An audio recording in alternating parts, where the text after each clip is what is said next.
പിണറായി വിജയന്റെ നാവായി പ്രവർത്തിക്കുന്ന ഒരാളെന്ന പരക്കിയൊരു ആക്ഷേപമുള്ള വ്യക്തിയാണ് വെള്ളാപ്പള്ളി നടേശൻ എന്ന് പറയുന്നത്. അദ്ദേഹം പത്മശ്രീ ലഭിക്കുന്നു. അതിനുശേഷവും വലിയ പരാമർശങ്ങൾ നടത്തി വീണ്ടും വിവാദത്തിലേക്ക് പോകുന്നു. വീണ്ടും ഇപ്പോൾ ഒരു പരാമർശം നടത്തിയിരിക്കുകയാണ്.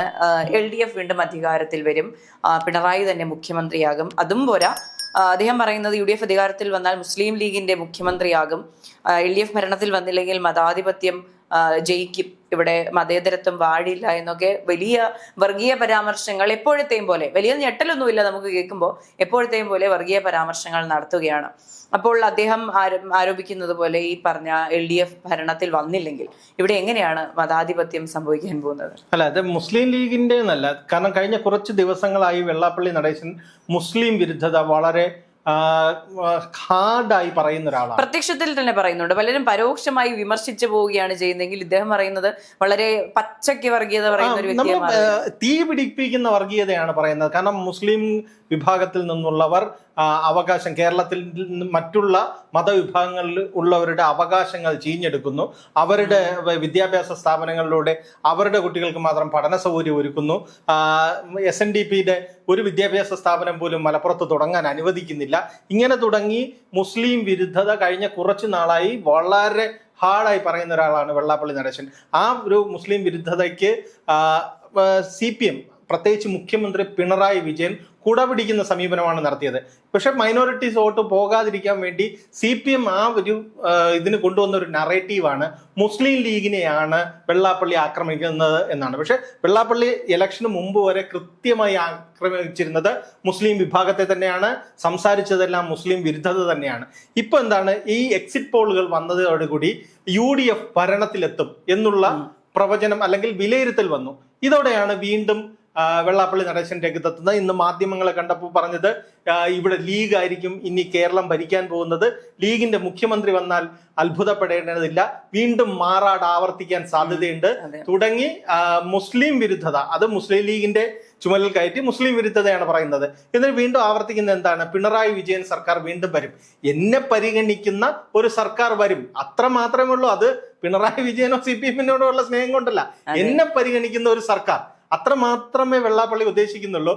ഈ ഒരു പരിഗണന എന്തായിരുന്നാലും നിലവിലെ പ്രതിപക്ഷ നേതാവ് VD സതീശനിൽ നിന്ന് കിട്ടില്ല എന്ന് വെള്ളാപ്പള്ളിക്ക് ആർക്കറിയില്ലെങ്കിലും വെള്ളാപ്പള്ളിക്ക് നന്നായി അറിയാം. അതുകൊണ്ട് തന്നെയാണ് വെള്ളാപ്പള്ളി സതീശനെ ആക്രമിക്കുന്നത്, ലീഗിനെ ആക്രമിക്കുന്നത്, ലീഗ് സതീശനെ പിന്തുണയ്ക്കുമ്പോഴും ഇത്രയും ഇറിറ്റേറ്റ് ആവുന്നതും അതുകൊണ്ട് തന്നെയാണ്. അതെ, അദ്ദേഹം കുറെ നാളുകൾക്ക് മുൻപ്, തെരഞ്ഞെടുപ്പിന് മുൻപും പറഞ്ഞതാണ്, ഇപ്പോൾ UDF അധികാരത്തിൽ വരികയാണെങ്കിൽ മുസ്ലിം ലീഗിന്റെ ഉപമുഖ്യമന്ത്രി വരും.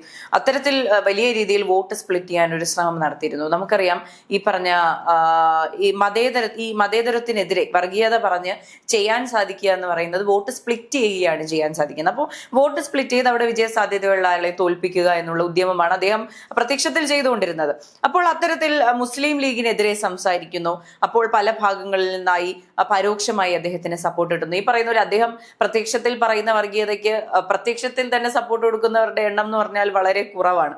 പക്ഷെ ഉണ്ട് എന്ന് തന്നെ മനസ്സിലാക്കേണ്ടിയിരിക്കുന്നു. അതിൽ അദ്ദേഹത്തെ സപ്പോർട്ട് ചെയ്യുന്ന ആൾക്കാരുണ്ട്. അതുകൊണ്ട് തന്നെയാണ് അദ്ദേഹം ഈ പറഞ്ഞതുപോലെ ഇതിനെ പുറത്തേക്ക് വരുന്നത്. ഇത് വീണ്ടും വീണ്ടും പറയാൻ ഒരു പ്രചോദനം ലഭിക്കുക എന്ന് പറയുന്നത് നമുക്കറിയാം. നമ്മൾ ഈ സത്യഭാമയുടെ ഒക്കെ കാര്യം പറയുന്ന പോലെയാണ്. അവർ പല അഭിമുഖങ്ങളിലും പറയുന്ന ഒരു കാര്യമുണ്ട്, എന്നെ ഫോണിൽ വിളിച്ച് ചേച്ചി പറഞ്ഞത് ശരിയാണ് എന്ന് പറയുന്ന ആൾക്കാരുണ്ട്. അതുപോലെ തന്നെ വെള്ളാപ്പള്ളിക്ക് സപ്പോർട്ട് നിൽക്കുന്ന കുറച്ചധികം ആൾക്കാർ ഇവിടെ ഉണ്ട്, ഇല്ല എന്നൊരിക്കലും പറയാൻ സാധിക്കില്ല. അവരെ ഉദ്ദേശിച്ച് അവരെ ടാർഗറ്റ് ഓഡിയൻസ് ആക്കി കണ്ടുകൊണ്ട് വീണ്ടും വീണ്ടും ഇത് പറഞ്ഞ് ഊട്ടി ഉറപ്പിക്കുകയാണ്. ഇപ്പോൾ ഇൻഡയറക്റ്റ് ആയിട്ട് VD സതീശനിലേക്ക് എത്തിയിട്ടുണ്ട്. ലീഗാണ് അദ്ദേഹത്തെ പിന്തുണയ്ക്കുന്നത്.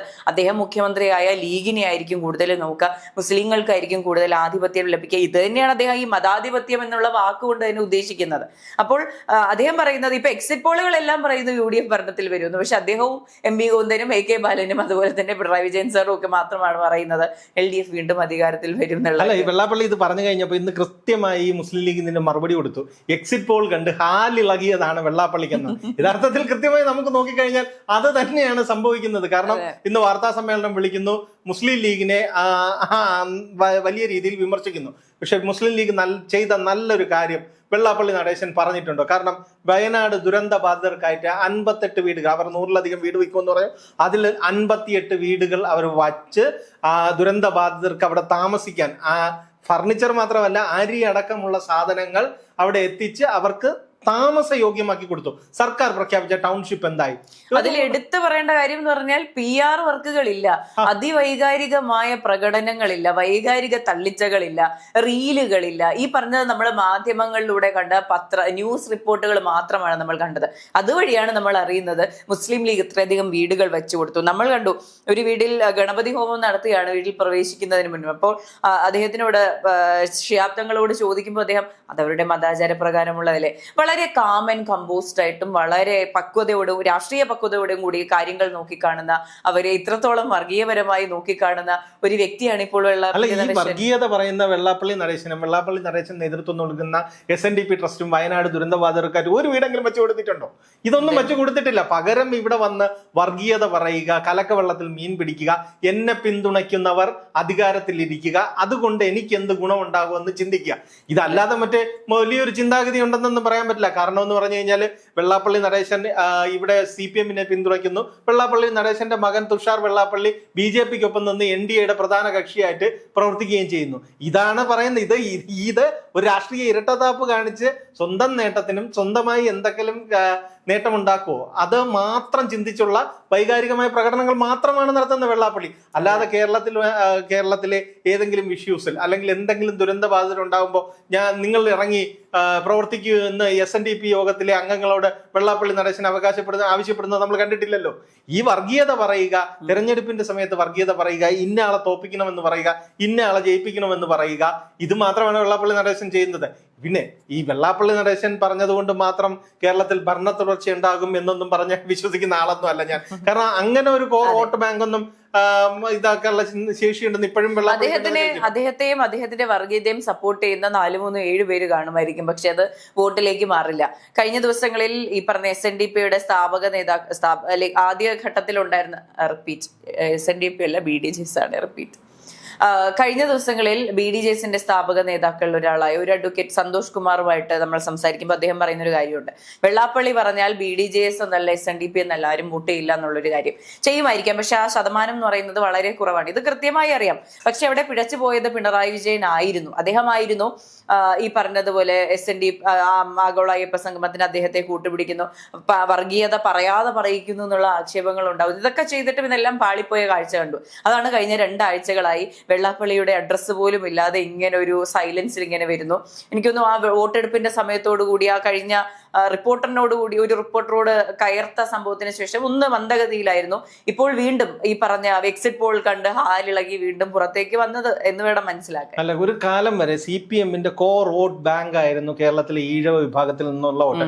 CPM വളരെ ഭംഗിയായി അത് കൈകാര്യം ചെയ്തിരുന്നു. പക്ഷെ CPM ഇടക്കാലത്ത് ഈ ഒരു ഹൈന്ദവ രാഷ്ട്രീയത്തിൽ നിന്ന് വ്യത്യസ്തമായി കുറച്ച് ന്യൂനപക്ഷ പ്രീണനം ആ ലൈനിലേക്ക് തിരിഞ്ഞു. CAA സമരം അടക്കം വന്നപ്പോൾ ആ ഒരു വിഷയത്തിലേക്ക് വന്നപ്പോഴാണ് ഇതിൽ പറയുന്ന ഭൂരിഭാഗം വോട്ടുകളും ഇഴ വോട്ടുകളും BJP-യിലേക്ക് പോയിട്ടുണ്ട്. ആ കാര്യം കൃത്യമായി CPM മനസ്സിലാക്കിയത് കൊണ്ടാണ് വീണ്ടും വെള്ളാപ്പള്ളി നടേശനെ തന്നെ കൂട്ടുപിടിച്ച് ആ വോട്ട് ബാങ്കിലേക്ക് എങ്ങനെ തിരിച്ചുവരവ് നടത്താം എന്നുള്ള ഒരു ശ്രമമാണ് പിണറായി വിജയന്റെ ഓപ്പറേഷൻ നടത്തിയത്. അല്ലാതെ പിണറായി വിജയന്റെ കാറിലേക്ക് വെള്ളാപ്പള്ളി നടേശനെ കയറ്റി പമ്പാല് ഗണപതി അയ്യപ്പ സംഗമത്തിന് എത്തിക്കേണ്ട കാര്യമൊന്നുമില്ല. ഇതൊരു കൃത്യമായ എഞ്ചിനീയറിംഗ് ആണ്. ഇലക്ഷൻ മുൻനിർത്തി തന്നെയാണ് ഞങ്ങളോടൊപ്പമാണ് SNDP ജനറൽ സെക്രട്ടറി, അതുകൊണ്ട് നിങ്ങൾ ഞങ്ങളോടൊപ്പം തന്നെ നിൽക്കണം എന്നുള്ളൊരു സന്ദേശം കൊടുക്കുകയാണ്. ഇത് ജനങ്ങൾ എത്രത്തോളം സ്വീകരിക്കും എന്നുള്ളതാണ് മെയ് 4-ന് അറിയാം. കാരണം ഈ വെള്ളാപ്പള്ളി ആരെയൊക്കെ ജയിപ്പിക്കണമെന്ന് പറഞ്ഞിട്ടുണ്ടോ അവരെ എല്ലാം ജനം തോൽപ്പിച്ചിട്ടുണ്ട്. അതാണ് ചരിത്രം.